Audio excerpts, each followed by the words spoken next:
요한계시록 이제 8절까지 오면 그 다음서부터는 굉장히 빨리 나갑니다. 왜냐하면 요한계시록이 이 8절 중심으로 해서요 숨이 쌍관법으로 되어 있습니다. 숨이 쌍관법으로 되어 있다는 것은 저희 기록된 말씀 그대로요.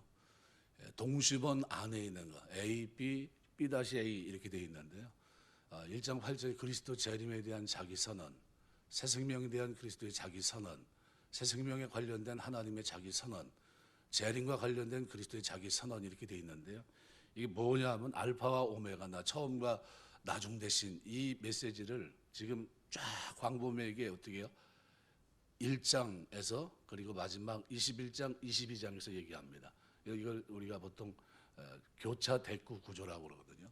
교차 대구 구조로 되어 있는 건 바깥에 있는 것보다 안에 있는 걸 강조하는 겁니다. 무슨 얘기냐면 재림은 확실해요. 너무나 확실하기 때문에 재림을 통해서 뭘 이루실 거냐 그걸 얘기합니다. 이게 뭐예요? 새 생명을 우리에게 영원히 주시겠다는 거예요. 영생을 완성하시겠다는 겁니다. 요한계시록은 책 자체가 뭐를 강조합니까?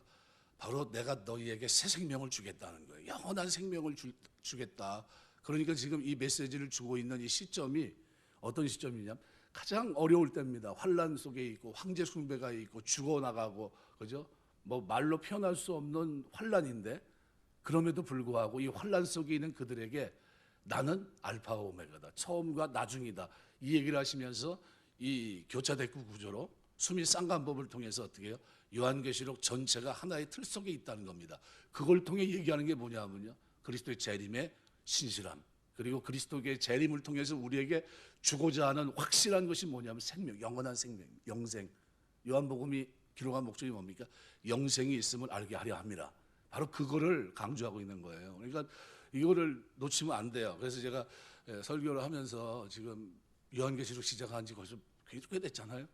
꽤 됐는데 지금 이제 한 절, 두 절 이렇게 나가고 있어요. 이렇게 보면 왜 저렇게 나갈까? 이유가 있어서 그런 겁니다. 그래서 1절에서 8절까지가 중요하다 제가 처음부터 말씀드렸잖아요.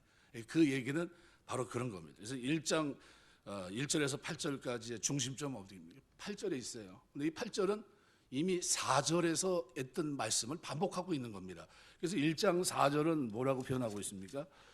요한은 아시아는 7교회 편지 아직도 계시고 전에도 계시고 장차 오실 이와 그의 보좌 앞에는 7영과 뭐와 관계된 겁니까? 하나님과 성자 그리스도에 대한 거예요. 성령에 대한 겁니다. 성부 성자 성령이 하나님에 대한 겁니다. 그래서 1장 1절에서 8절까지는 8절에 포인트를 두고 있고요.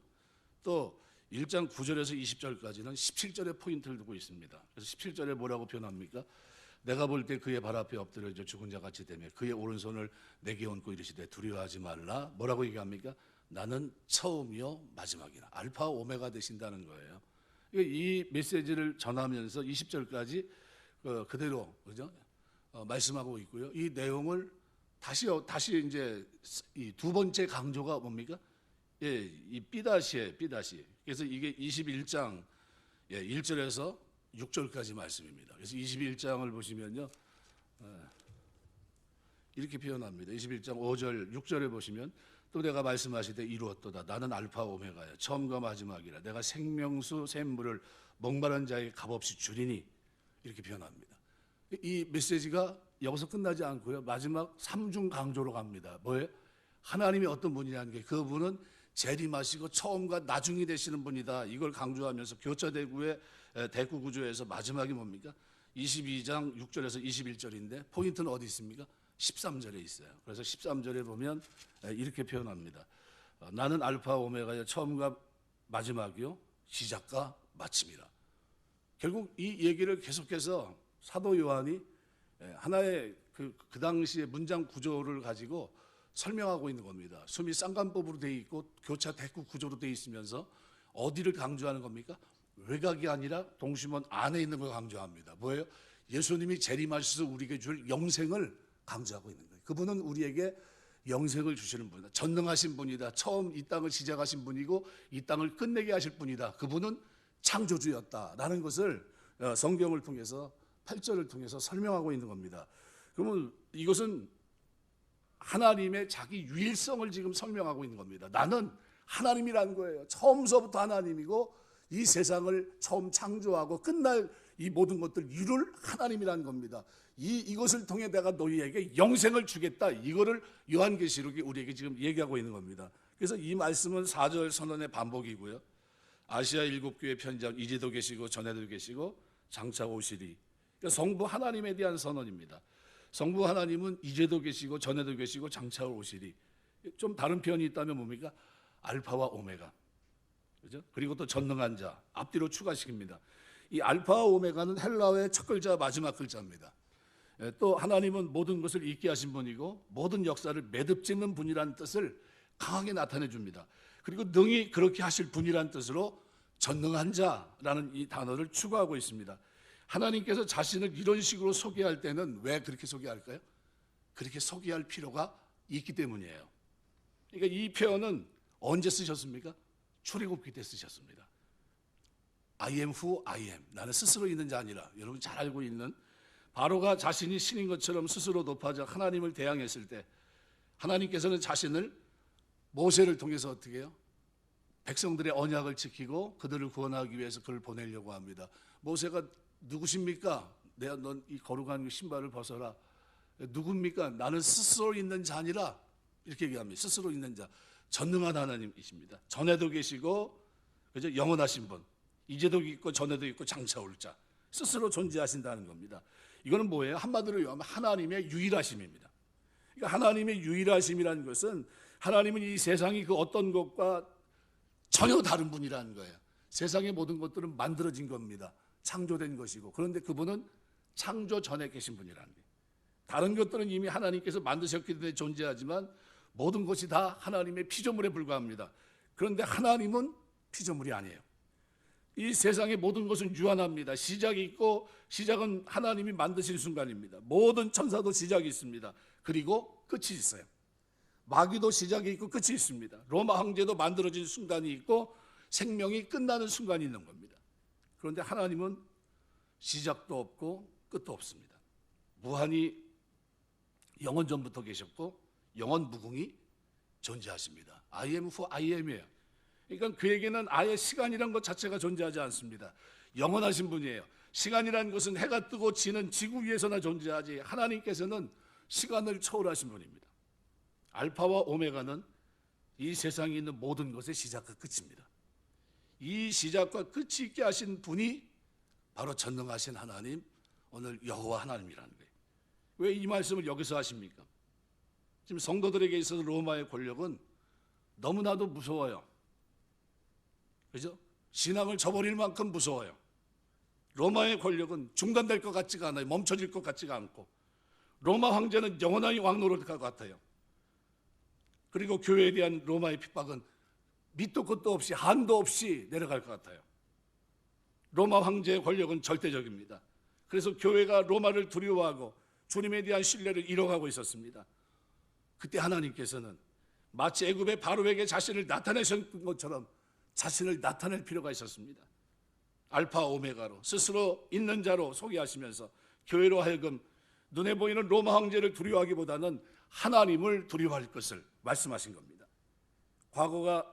과거로 되돌려 보면 애굽의 노예들에게 바로의 권력은 절대적이었습니다. 바로 앞에 여호와의 능력이 무슨 의미가 있겠습니까? 스스로 계시는 하나님은 바로 앞에, 그리고 많은 사람들의 눈에 아무것도 아닌 것으로 보입니다. 그런데 이 하나님은, 이 하나님의 선언은 바로와의 전쟁을 시작했고요, 10가지 기이한 일을 통해 그 백성을 건져내십니다. 약속을 이루십니다. 신처럼 교만하게 행동했던 바로가 하나님 앞에서 얼마나 하찮은 미물인가 하는 것을 보여주시고요, 쫓아왔던 그들은 어디요? 홍해에 다 수장하십니다. 그리고 그 백성들을 어떻게 바닷길을 내서 지나가게 하십니다. 이게 하나님이에요. 하나님을 이런 식으로 자신을 소개할 때는 무슨 일을 하실 준비를 갖추고 계신 겁니다. 이런 하나님의 선언이 나오면 하나님은 반드시 그 교만한 나라를 내리치십니다.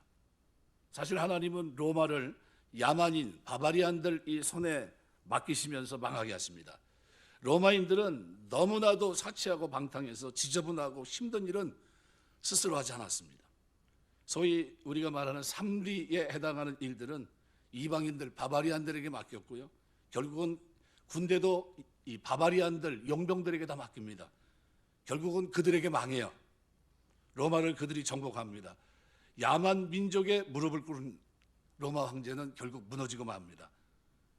스스로 높아져서 마치 절대자인 것처럼 군림하는 자에 대해서 하나님은 이런 식으로 자신을 표현하신 겁니다. 나는 전능한 하나님이라는 거예요. 이제도 있고 전에도 있고 장차 오실 분이라고 하면서 그는 더 이상 로마 황제는 존재할 수가 없습니다. 하나님께서 그를 하나의 티끌로 낮추셨기 때문입니다. 그리고 그 일을 행하셨어요. 그러면 왜 하나님께서 이 메시지를 로마에 바로 주지 않고 교회에 주셨습니까?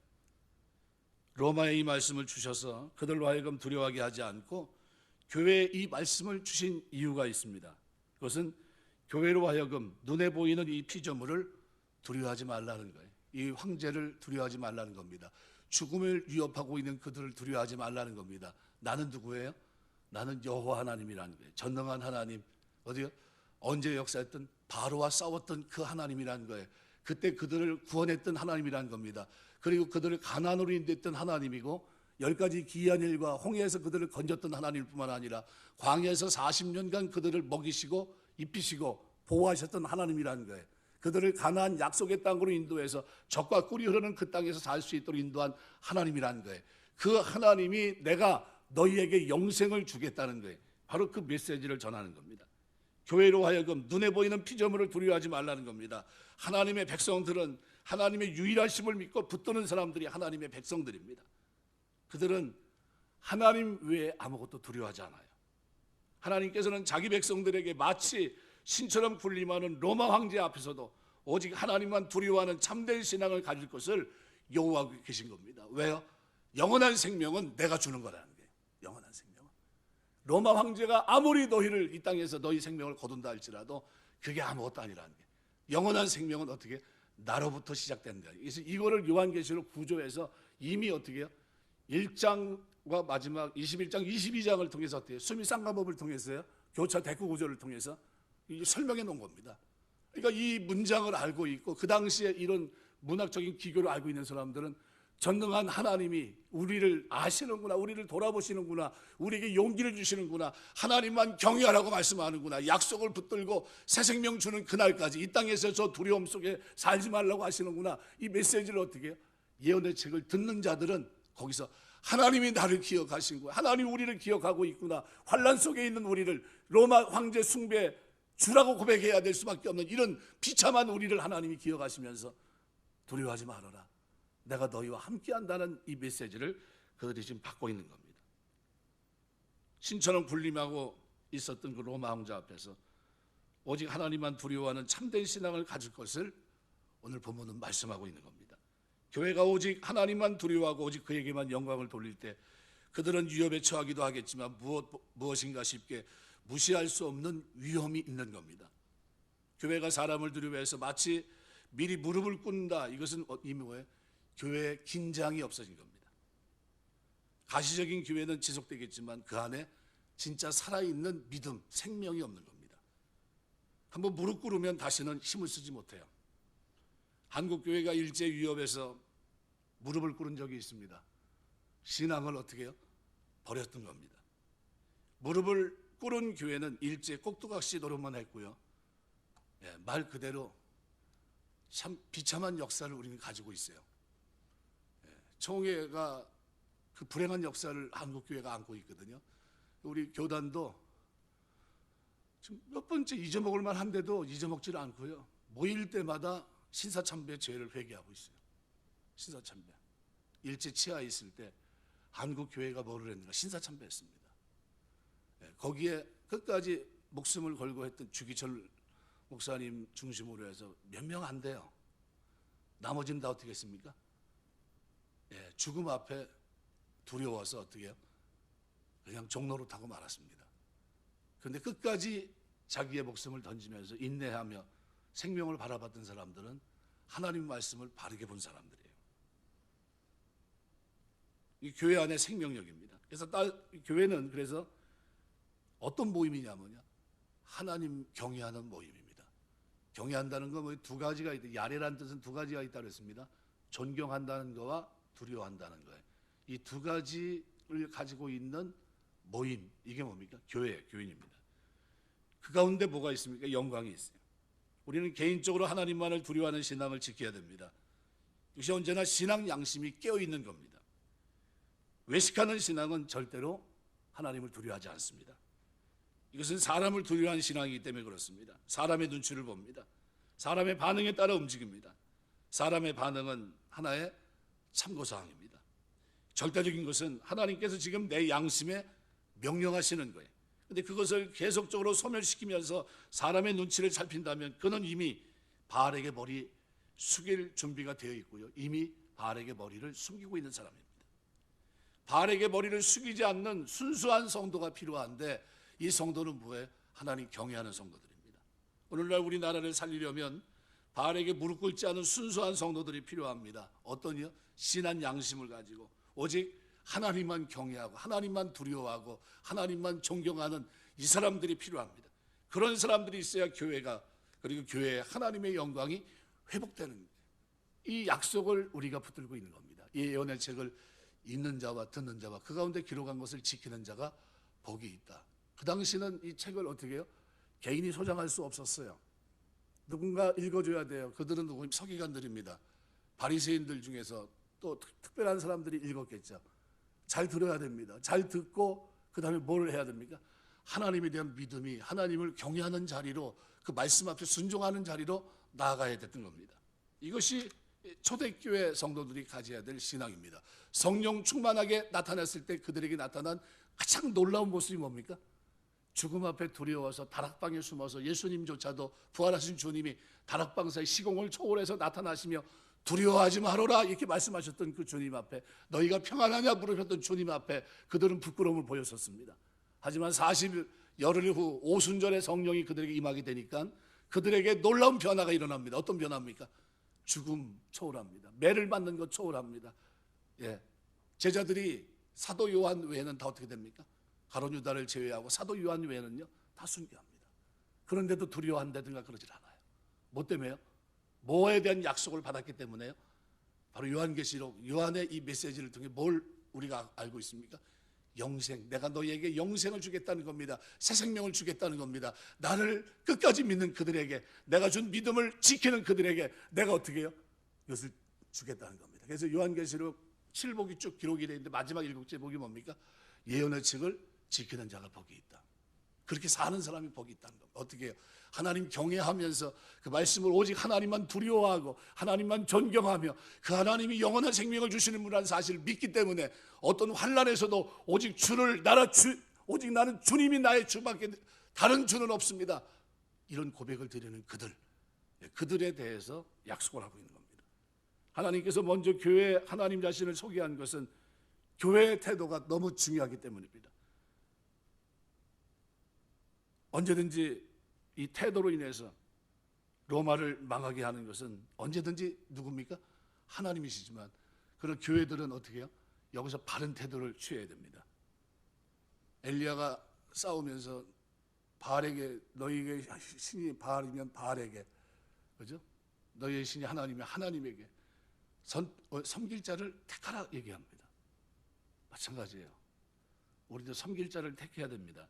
하나님은 전능한 자입니다. 중요한 것은 이런 로마의 위협 앞에서 교회가 어떤 태도를 취하느냐 하는 겁니다. 로마의 무릎을 꿇고 신앙의 정조를 잃어버리느냐, 아니면 그 앞에서도 하나님의 유일하심을 믿고 약속을 믿고 순수성을 잃어버리지 않느냐, 이겁니다. 교회는 그래서 하나님의 유일하심을 믿는 자들의 모임이에요. 하나님은 전능하신 분이고 그 하나님은 여호와 하나님이고 스스로 계신 분이고 그 하나님은 우리의 알파와 오메가, 세상을 만드시고 끝내실 분이고 심판해 줄 오실 분이고 그 하나님은 우리에게 새 생명, 영생을 주시는 분이다. 이것을 믿는 자들의 모임이에요. 교회가 하나님의 아무것도 두려워하지 않기로 굳게 결심할 때 하나님의 영광과 능력이 그들 가운데 나타나는 거예요. 그래서 이 요한계시록 1장에서 1절에서 8절은요 우리가 두고두고 여러분 마음판에 새기셔야 됩니다.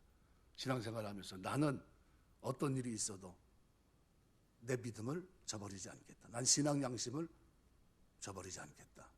어떤 일이 있어도 오직 주님이 나의 주가 되시고 그분이 나의 생명의 주가 되시기 때문에 나는 주님 외에는 인간의 피조물은 두려워하지 않겠다라는 거예요. 안타깝게도 북한에 간 사람들마다 신상 앞에 절을 합니다. 절을 하면서 뭐라고 얘기하냐면 이렇게 얘기합니다. 여긴 북한이니까 할 수 없이 한다는 거예요. 왜? 뒤에서 잘못하면 죽을 수 있으니까. 말이 됩니까? 교회 목사님들이 북한에 가서 김일성 동상 앞에 가서 신상 앞에 절을 해요. 상식적으로 여러분이 납득이 됩니까? 만일 TV나 탤런트가 자기 드라마 상에서 할 수 없이 무덤에 절을 한다 그러면은 그건 영화니까, 그죠? 드라마니까 이해할 수 있어요. 그게 아니라 이건 리얼 현장 아닙니까? 현장. 하나님을 섬기는 사람이 우상을 섬기고 있는 그 땅에 가서, 그죠? 사람을 신격한 그 땅에 가서 누굴 두려워해야 됩니까? 하나님만 두려워해야 될 사람이, 그죠? 인간의 죽음에 대한 두려움 때문에 어떻게 타협해요? 본 사람 없는데 뭐, 에이, 여기는 북한이니까 아니니까. 그러면서 어떻게 해요? 고개를 숙여요. 가능합니까? 그리고 많이들 오셨어요. 그리고 그러니까 그게 잘못된 겁니다. 그럴 거면 가지 말아야 되고, 가면 목숨을 걸어내야 돼요.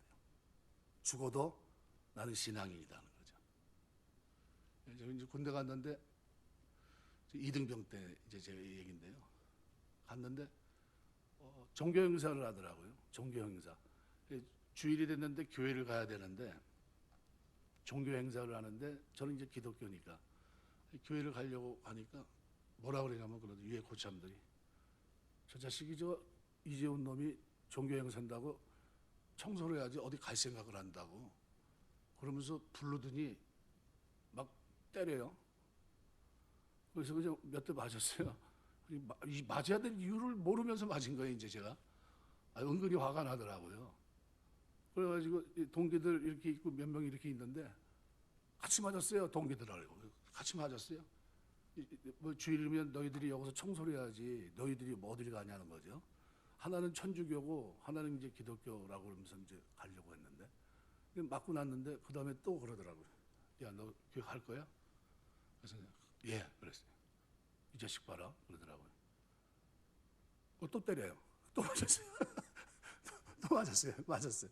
이제 맞았는데 그리고 이제 나서 이제 때리니까 옆에 있는 형들 너 갈 거야? 아니요. 청소하고 있습니다. 둘은 이제 빠졌어요. 청소해 가서. 그 다음에 또 때리려고 그래요. 가만히 있었어요. 또 때려요. 갈 거야? 그래서 네. 그래서 이거 진짜네? 그러더니 야, 너 갔다 와. 저만 갔어요. 이거 진짜네? 그러고 진짜네. 이거 진짜 예수쟁이구나. 이놈은 진짜구나 그런 거예요. 몇 대 맞으니까 한 차례, 두 차례, 세 차례째 이제 들어가면서 맞는데 이러면 때리려면 때려라 이제. 그리고 이제 또 몇 대 줘 맞겠지 뭐. 그러고 있는데 그러더라고요. 야, 너는 가. 그리고 얘는 앞으로 저기 종교 행사 갈 때 얘 보내. 고참이 그러더라고요. 그러니까 네 그러더라고요. 걔네들은 어떻게 되고요? 그날 이후로 종교 행사 못 가고 저는 이제 주일날 되면 가가지고 좀 쉬었다 오는 거예요. 제가 이 얘기 왜 하냐면요. 신앙은 언젠가 하나님 앞에 쓰게 되면요. 누가 인정하셔야 돼요? 하나님입니다. 하나님. 그러니까 이 메시지를 계속 요한에게 주면서 두려워 떨고 있는 그들에게 나는 전능한 하나님이다. 애굽에서 그들을 건져냈던 나라는 거예요. 그때부터 있었고 세상을 만들었고 세상을 끝내고 내가 너에게 영원한 생명을 줄 자다. 이걸 어떻게 전달하고 있는 겁니다. 그러면서 어떻게 해요? 두려워하지 말라는 거예요. 내가 너와 함께하며 놀라지 말라. 나는 내 하나님이 됩니다. 이 메시지를 어떻게 해요? 그 당시에 성령 충만한 그리스도인들, 죽음의 위협 속에 있는 그들에게 줬던 거예요. 그럼 이 메시지가 오늘 우리에게 필요 없을까요? 오늘 우리에게도 필요한 줄 믿습니다. 우리가 신앙생활 하는 동안 하나님만 두려워하시길 주의 이름으로 축원합니다. 아멘 소리가 작은 거 보니까 처음부터 다시 해야 될 것 같아요. 하나님만 두려워하시길 주의 이름으로 축원합니다. 하나님 두려워하는 거예요. 신앙은요 하나님 두려워하는 겁니다. 왜요? 그분이 우리에게 영생과 영벌을 결정하시기 때문이에요. 그래서 이게 중요한 겁니다. 그래서 하나님께 소망을 드립니다. 알파와 오메가 된다는 사실에 우리는 소망을 가져야 됩니다. 이것이 하나님에게서 시작된 것은 반드시 하나님께서 맺어진다는 약속입니다. 하나님께서는 세상에 존재하는 모든 것의 시작이시고 또한 마침이 되십니다. 시작하신 일이라면 반드시 이루세요. 이것은 로마 황제나 그 어떤 세력의 박해 개입으로도 중단되지 않습니다. 그래서 바울은 빌립보 교회 성도들에게 편지할 때 뭐라고 합니까? 너희 속에 착한 일을 시작하신 이가 그리스도 예수의 날까지 이루실 줄을 확신하노라. 그렇게 잘 됐으면 좋겠다 뉘앙스가 아니에요. 그렇게 결론이 될 거라는 거예요. 너희 속에 착한 일을 시작하신 이가 그리스도 예수의 날까지 이루실 줄을 확신한다. 왜? 그분은 우리를 부르신, 우리에게 착한 일을 시작하신 그분은 전능한 하나님이란 거예요. 이걸 바울이 빌립보 교회에 편지를 보내면서 우리에게 착한 일을 시작하신 그분은 전능하신 분이다. 창조주 하나님이다. 우리에게 영생을 주시는 분이다. 그분을 두려워해야 돼요. 그분은 반드시 이것을 이루실 것이다. 이것을 어떻게 해요? 편지로 그들에게 보냈던 겁니다. 말씀하겠습니다. 요한계시록 말씀은요, 우리에게 우리의 신앙을 내가 지금 바르게 서 있나 이걸 보게 하죠. 처음 출발서부터 어떻게 해요? 군인 정신이 들어가기 위해서 어떻게 해요? 군인들은 훈련을 합니다. 우리 그리스도인들에게는 군인 정신이 만일 우리에게 필요하다면 뭐가 필요할까요? 말씀에 대한 확신과 성령의 충만입니다. 이걸 통해서 어떻게 해요? 하나님의 백성들이 약속을 붙들고 소망 가운데 세상을 이기며 나가기만 하십니다. 그런 의미의 오늘 본문은 우리에게 앞으로 살아가는 동안 우리의 신앙생활 속에서 누구요? 오직 하나님만 두려워하는 사람이 될 것을 말씀합니다. 오늘 이 밤 기도할 때 여러분 이런 기도를 드렸으면 좋겠어요. 하나님, 내가 어떤 상황 속에서도 하나님 생각하고 하나님 때문에 바른 관계를 맺고 하나님 때문에 내가 하나님을 두려워하며 바른 신앙생활 할 수 있도록 도와주시고 하나님이 약속한 새 생명 영생을 누리는 축복된 자리에 그 반열에 설 수 있도록 나를 붙들어 주시옵소서. 이렇게 기도하시고 이와 같은 은혜가 저와 여러분의 신앙의 여정 속에 그리고 아름다운 열매로 맺혀지게 되시길 주의 이름으로 축원합니다. 기도하겠습니다.